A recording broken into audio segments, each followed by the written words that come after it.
Hello everyone, welcome back to the channel. I'm Tom Worth Jr. Wanted to talk a little misinformation today, disinformation, and the effect of that on people. I'm talking to, I had to talk to my parents this weekend, and I just, we were talking about something else, and I said, these are for those of you who don't know the channel, got my parents, we were all raised conservative and voted Republican, and I actually voted for Donald Trump the first time around, not in 2020, certainly not in 2024. But of my parents, they've got me and my two sisters and all of our spouses and kids, and there's quite a few of us. And my parents are the Trump holdouts. They are the Kool-Aid drinkers, and the rest of us are like as anti-Trump as you could be.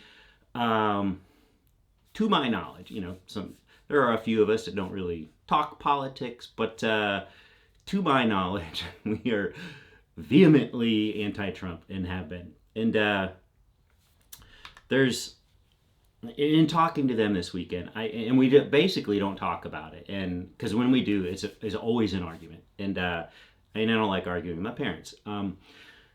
And I said, I've just got to know, and I said, I don't want to get into the politics of it all. I just need to know, what do you guys think about what Trump said about Ukraine, about Zelensky being a dictator, about them starting the war? I just need to know.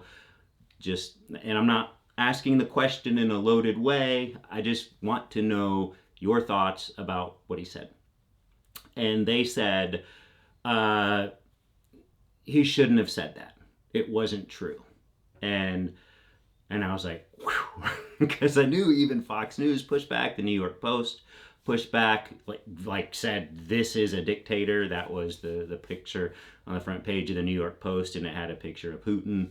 But then they continued on. So it was like, yeah, he shouldn't have said that. But he walked back the comments a few days later, and he's just trying to make his point that we've given all this money, and they start going into all the talking points, and I just kind of was like, okay, we can't go there. I'm sorry, but I at least needed to know that you guys saw that he was lying about that. And I thought that was it. But then they continue. And it is a reasonable conversation. They think they're being completely reasonable. That he is saying this for negotiations. He is needing something in return from Zelensky, like Europe is with loans to Ukraine, whereas we just give him the money. And I say, and these are all Trump talking points, like 100% right out of his mouth, into their ears, and then out of their mouths. And I say, okay, you can structure these however you want, loan, giveaway, or whatever. Nobody's ever seeing this money paid back from Ukraine. Russia has annihilated the physical country of theirs. Nobody's getting paid back. So let's not get focused on the economics of this. Let's say that we need to worry about our way of life and not have, America aligned with a dictator. But this is the problem, that when the lie is so egregious that even New York Post and even Fox News to Trump's face corrects him, and then and only then will he take a few days to walk back what he said.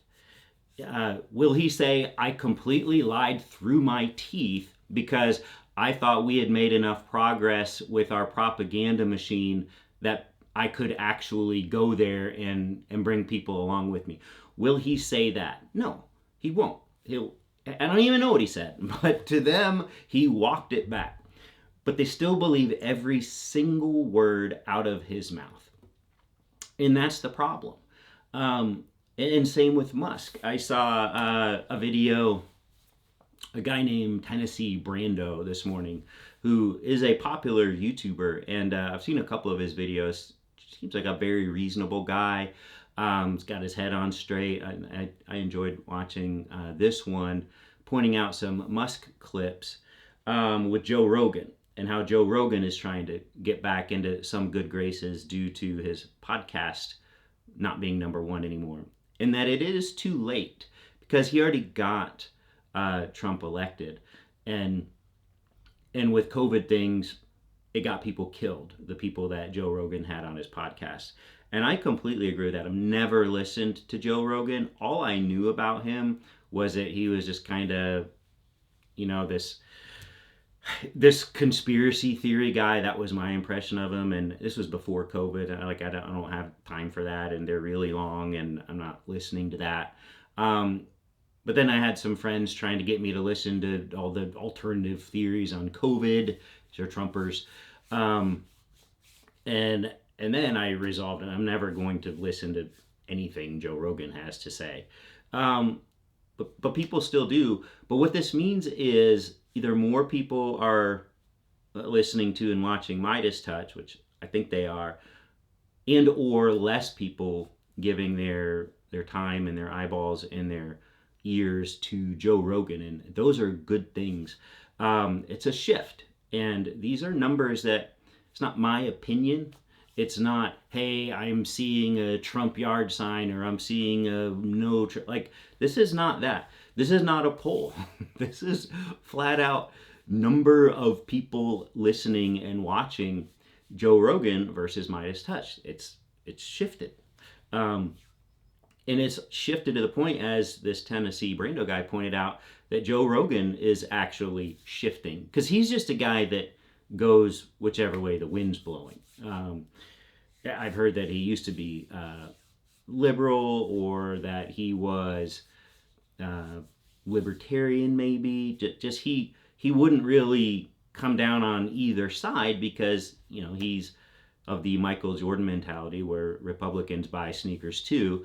But then he went overtly political with his canceling Kamala Harris at the last minute at the command of Elon Musk and Dana White. She was going to go on his podcast in Austin, but he canceled at the last minute, and he only had Trump on, and he completely tried to sane wash Trump. And that's all it takes for a lot of people, is one guy that they like making it seem like, hey, this is okay, or hey, this is normal, when it's completely not. So things are turning around. We did have the far kind of neo-Nazi-esque party in Germany win almost 20% of their chancellor votes yesterday. Their party did in the German elections. That was as predicted. The headline was that they're the second biggest vote getter, but German politics, I don't understand how these parliamentary systems work. It's not two-party. It's a whole bunch of parties, and they form coalitions, and you have to have, I don't know, maybe more than 50% to form a coalition. So the top vote getter is much more conservative, and the party that had been in power had their worst showing since the 1890s. I did see that. So these neo-Nazi lovers are held at bay once again, but 20% of the population of Germany. Remember, Trump only had in the 30% when he was starting his takeover of the Republican Party back in the 2016 primaries. But he just held firm to his 30%. Nobody else had that much. So eventually he was able to knock everyone else out and turn his 30% into mid to upper 30s to 40 eventually, as the rest of them fell away. And then he's completely taken over the United States government. And he started out from a 30% base back when he was doing the primaries. This party has 20%, so it may not seem like a lot, but it's a lot. And then that's problematic. We've just got big problems all over the place. But we do have, someone like Joe Rogan, even though it's just opportunistic and he's just chasing his audience, that's a good sign. That means his audience, some of them are leaving him and some of them are coming to the other side. So good for that. That's all I have to say for this morning. I'll probably come on later on this afternoon or this evening, make it a twofer today. Hope everyone is doing well. Actually got a nice 70-degree sunny day today here in Arlington. That's another thing. I don't know. I'm just a lot happier when the weather's good, when the sun's shining. All right, we'll talk to y'all later.